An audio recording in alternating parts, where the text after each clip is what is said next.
খুব চেনা রান্নাগুলোকে মাঝে মধ্যে একটু অন্যভাবে করলে খেতে যেন বেশি ভালো লাগে। একঘেয়েমি খেয়ে খেয়ে মনে হয় একটু যদি অন্যরকম হতো। তাই সেদিন বানিয়েছিলাম চর্বি দিয়ে আলুর দম।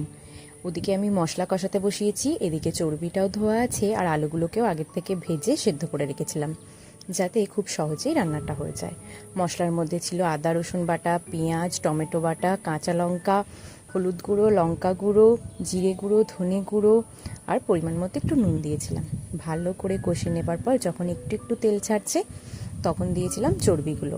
এদিকে রান্না করছি, কিন্তু এত গরমে মাথায় রাখতে হচ্ছে আবার তেলটা যাতে খুব যেন অল্প পরিমাণে দেওয়া হয়। আবার তো চর্বি থেকেও তেল বেরোবে।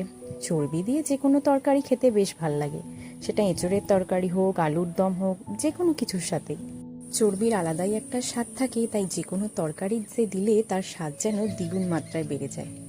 এবার মশলার সাথে চর্বিটাকে বেশ অনেকটা সময় ধরে কষিয়ে নিচ্ছিলাম, যতক্ষণ না ঠিক তেলটা ছেড়ে বের হচ্ছে। যখন একটু দেখলাম চর্বি থেকে তেল ছেড়ে বের হচ্ছে, তারপরে আলুগুলোকে দিয়েছিলাম অনেকটা করে জল, গরম জল দিয়েছিলাম এখানে, আর দিয়েছিলাম পরিমাণ মতো নুন। বেশ অনেকটা সময় ধরে ফুটিয়ে নেবার পর যখন দেখলাম ঝোলটা একটু গাঢ় হয়ে এসেছে, নামানোর সময় দিয়েছিলাম একটু গরম মশলা। যেমন সুন্দর খেতে হয়েছিল তেমন দেখতে। লুচি, পরোটা, মুড়ি সব কিছু যেন কম পড়ে যাচ্ছে।